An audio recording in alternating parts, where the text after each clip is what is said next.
Bro குட்டி TTF புது bike நீங்க பூஜை பண்ணுங்க ப்ரோ. அட அப்பமே வண்டி எடுக்கும் போதே கூப்பிட்டாரு, அன்னைக்கு போக முடியல. இப்போ பூஜை கிருட்டு பண்ணிடலாம் சொல்லிட்டு அவருக்கு ஃபோன் பண்ணி வர சொல்லிட்டேன். ஏலா குட்டி டிடிஎஃப் எக்ஸல்லே கால் எட்டாது உனக்கு 250 வேற. வா வா ஏலா வேற ஒன்றும் இல்லை, பூஜை போட்ட வேண்டியதானே அப்படின்னு கேட்டா மாலை இல்லைன்னு ஃபீல் பண்றான். ஹெல்மெட் மாலை வாங்க காசு இருந்தா நான் எல்லாம் இப்படி இருக்கேன் அப்படின்ட்டேன். அதுக்கப்புறம் பாத்தீங்கன்னா கிருட்டு இன்ஜின் எல்லாத்துக்கும் கருப்புறம் காமிச்சாச்சுப்பா. கிருட்டுன்னு எல்லாம் குட்டி டிடிஎஃப் தொட்டு கும்பிட்டுக்க. இப்போ உனக்கு அருள் வாக்கு சொல்ல போறானா?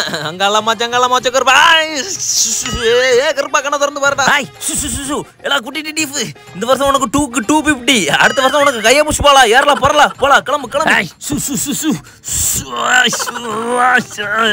எங்களா போறோம். ஒரு 10 ரூபா டீ குடிக்க வச்சுட்டு போலாம், சைட்ல எக்கில் அடிச்சு விட்டு போ. என்ன கரெக்டா 10 ரூபா தான் வச்சிருக்கான் செத்த பைய. பாப்பா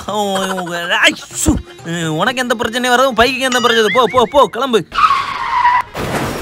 என்ன டயர் மட்டும் உருண்டு வருது. ரைட்டு மந்திரம் வேலை செய்ய ஆரம்பிச்சுட்டு ஓடுறா கைப்புள்ள.